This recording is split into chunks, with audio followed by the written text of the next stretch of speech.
Bismillahirrahmanirrahim. In this lecture, we are going to talk about the reabsorption of water in the Distil Convulated Tubule. Now, for just a quick recap and to remind that which part is the Distil Convulated Tubule, here we have the diagram of the nephron, and this part it is called as the Distil Convulated Tubule, and this part is the collecting duct. Now, for understanding, I'm just going to draw the Distil Convulated Tubule part and the collecting ducts. Now, so here in this topic, we are going to talk about reabsorption of water in Distil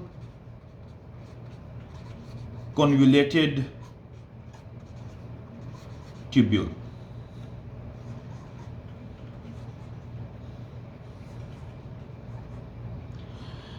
Now, just let's remember that suppose that this is the Distil Convulated Tubule, and with the Distil Convulated Tubule,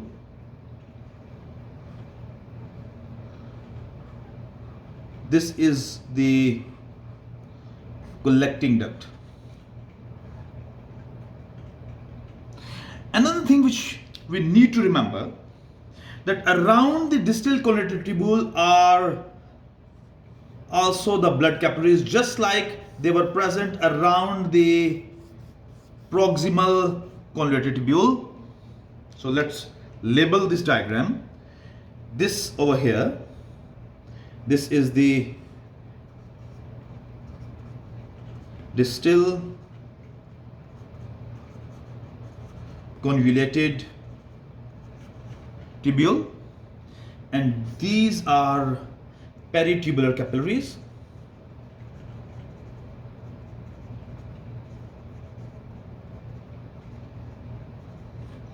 And this is collecting duct. Now, here what will happen, that here the reabsorption of water takes place, but this reabsorption of water into the blood takes place under the influence of a hormone which is simply called as ADH. The full form of this ADH is anti-diuretic hormone. Now, as the word anti means against, diuresis means the production of the urine. So this hormone is against the production of the urine, means that this hormone, it promotes the reabsorption of the water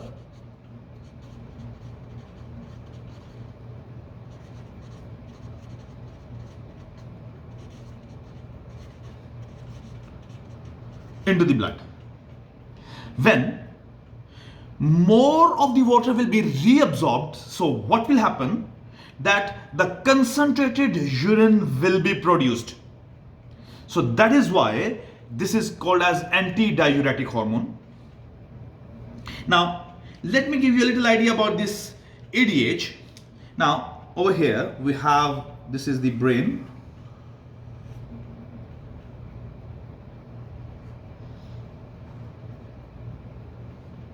We'll learn more about this during the coordination chapter. Now, this part of the brain, it is called as thalamus.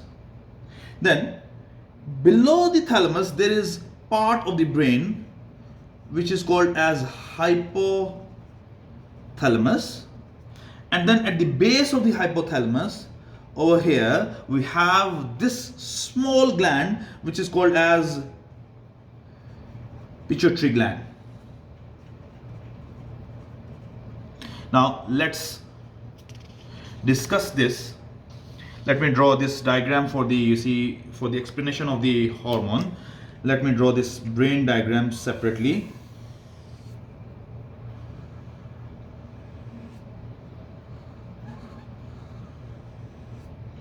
So here we have thalamus, then this over here we have hypothalamus, which is very important part of our brain, and below hypothalamus we have this gland which is called the pituitary gland.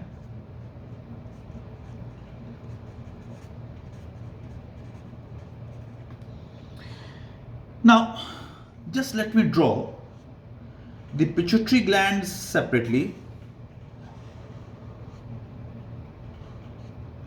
Now this, first of all, let me talk about the hypothalamus.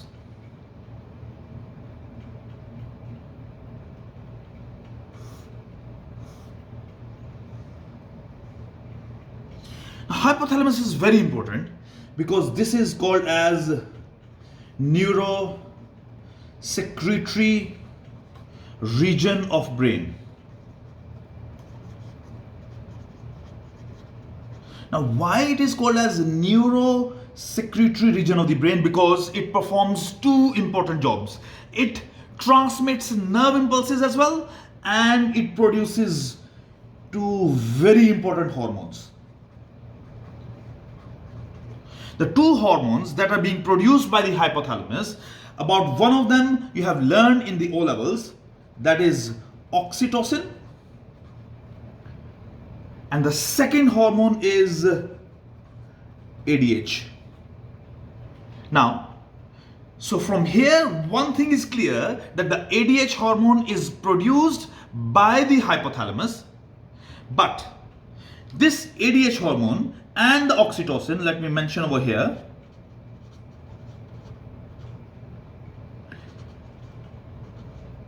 now before that, you see, let me tell you one thing, that the pituitary gland has three portions or three lobes. This one is called as anterior lobe, this one is called as posterior lobe, and this one over here, let me label it over here, this one is called as median lobe. Now remember one thing, that the anterior lobe and the median lobe, they produce hormones. Most of the hormones, they are produced by the anterior lobe.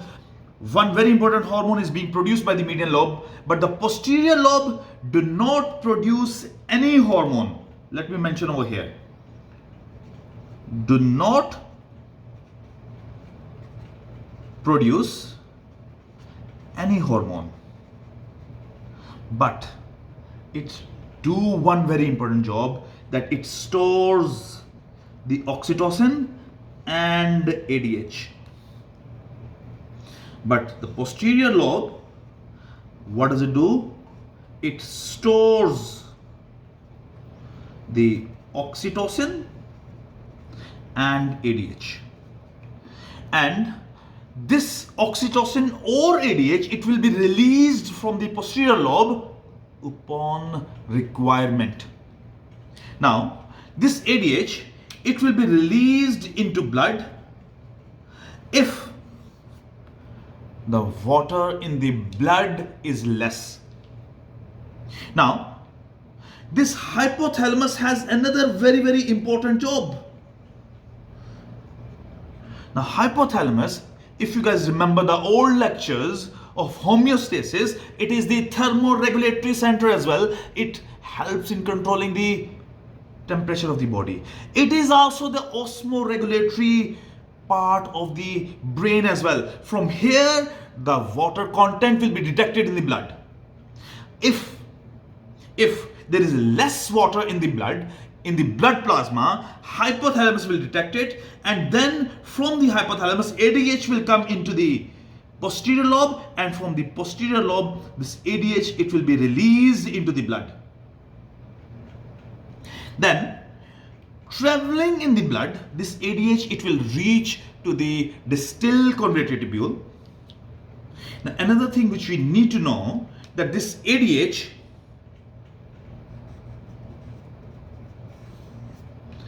it is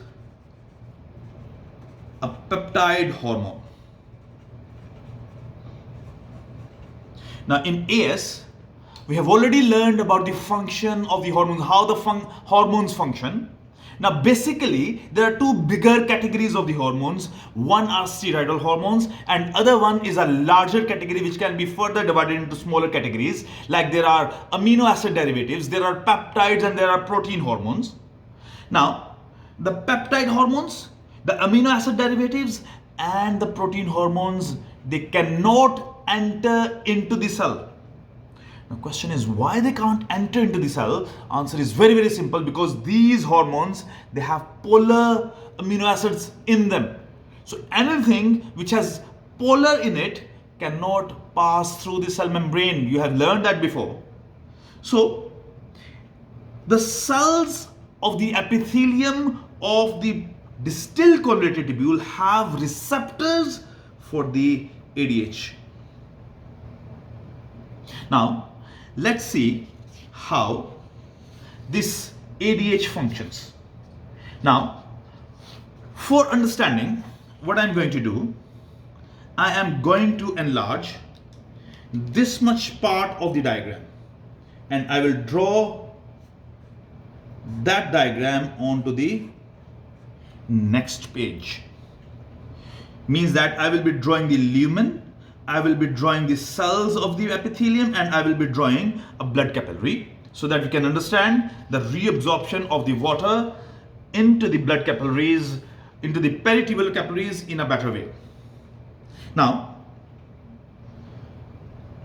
over here, suppose that these are the cells of the epithelium of the distilled convoluted tubule. So this is the epithelium.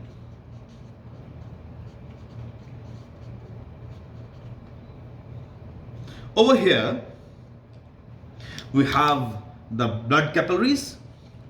So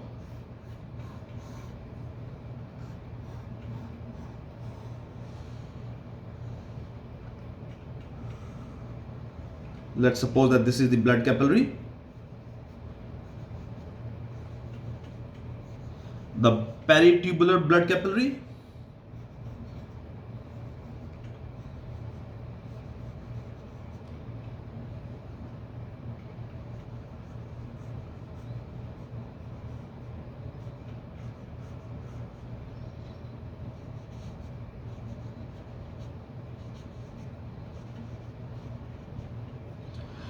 and this side is the lumen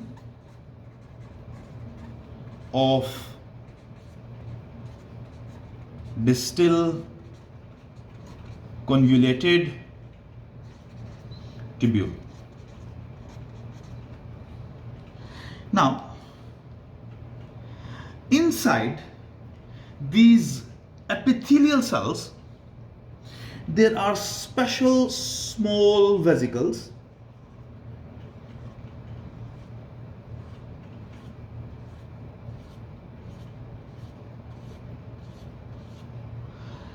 and these vesicles, they have aquaporins.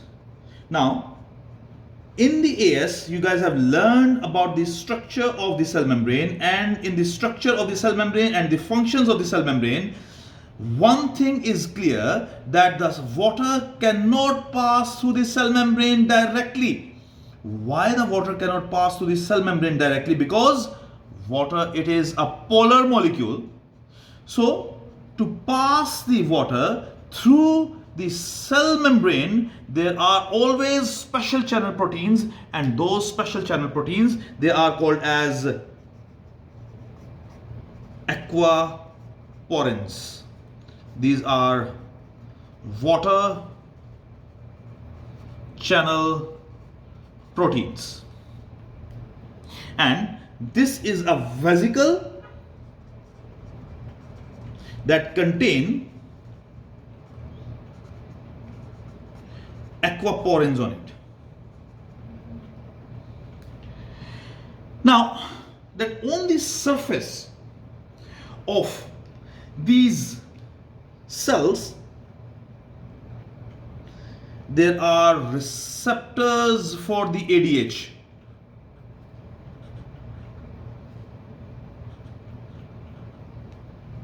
So, this over here, this is the receptor for ADH.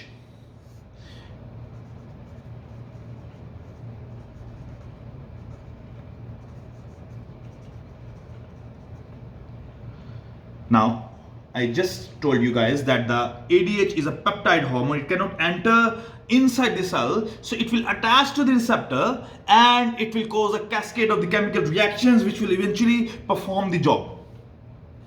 Now remember that on this side we have the filtrate, and over here the blood is flowing.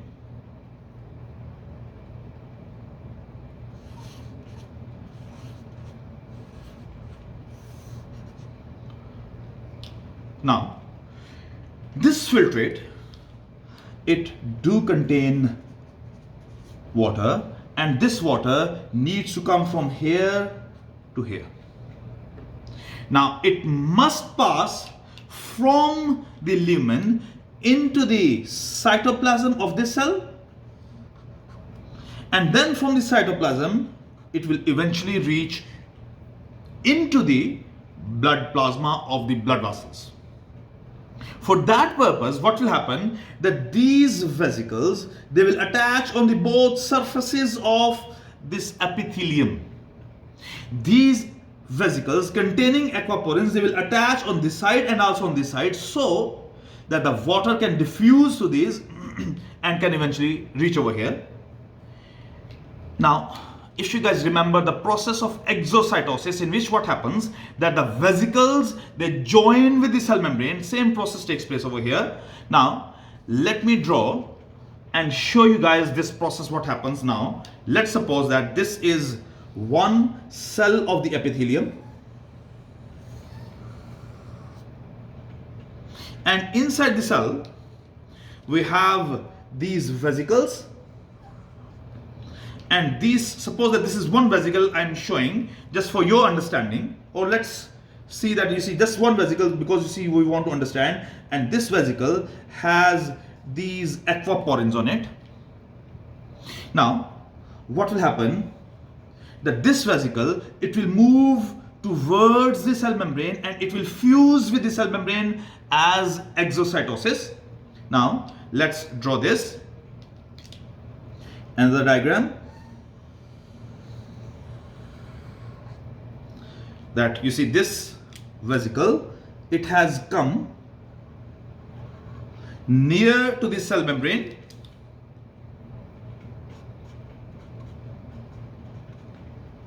and in the next step it will fuse with the cell membrane and it will become part of the cell membrane. Now let me show you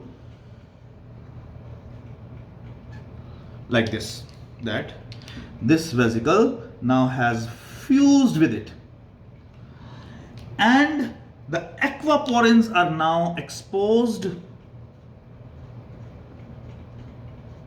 onto the surface of the cell membrane. Now, this is the vesicle that contains the aquaporin.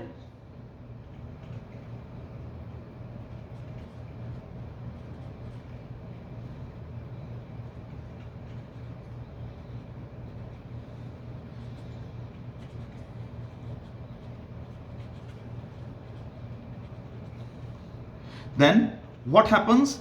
The exocytosis.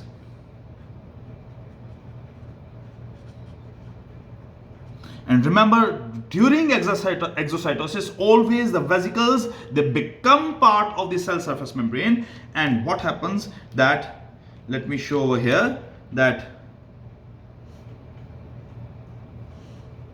the vesicle, it becomes part of cell surface membrane. Now what has happened? That the number of aquaporins has now increased in the cell surface membrane. Now let me show this with the help of this diagram, that what will happen, that when the ADH, it will come and it will attach with the receptors. Suppose that this is the hormone ADH which has attached with the receptors. When it will attach to the receptor, then what will happen, that it will cause the cascade of chemical reactions, and eventually these vesicles, they will move, and when these vesicles move towards the cell surface membrane, and they will increase the number of aquaporins. Now remember that on this side we have the lumen, and on this side we have the blood vessels, the blood capillaries. Now the aquaporins, they have increased on both sides.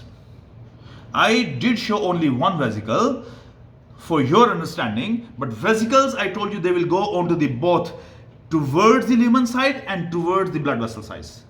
Now as these vesicles, let's show these aquaporins like these channel tubes for your better understanding.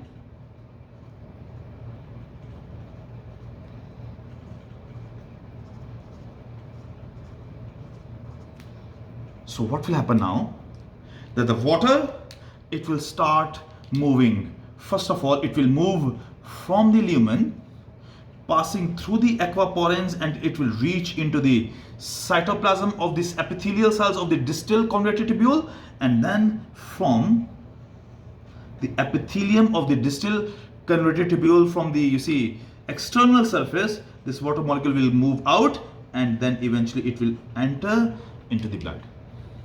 So this is how the reabsorption of water is promoted by the ADH. Now question is that when this ADH will be released, I explained you, when there will be less amount of water in the blood, and that will be detected by the hypothalamus. And this can happen usually during the summer season, when we sweat a lot, and if we also urinate and we drink less amount of water, then this condition can take place. But during the end, at that time, we will produce concentrated urine. It will be darker in color. But when it will be like winter season, at that time, if we will drink more amount of water, then there will be excess water. Hypothalamus will detect it, and it will not let the production of ADH to happen. And when the ADH will not be produced, so reabsorption of water will not take place in the distil convoluted tubule. So in that winter season, when we have enough or extra water, the dilute urine will be produced. And usually if we drink excess water during the winter season, we can also release transparent urine as well. So this is how the reabsorption takes place in the distil convoluted tubule. Now let's talk a little bit about the collecting ducts, and then we'll finish this lecture. Now this is the collecting duct. Now these collecting ducts, they move forward, move downward, and they eventually become parallel to loop of Henle. Eventually they become parallel to loop of Henle, and you guys remember that around the loop of Henle there are interstitial spaces, and in the interstitial spaces there is interstitial fluid. Now if I'm using the word if interstitial fluid is concentrated,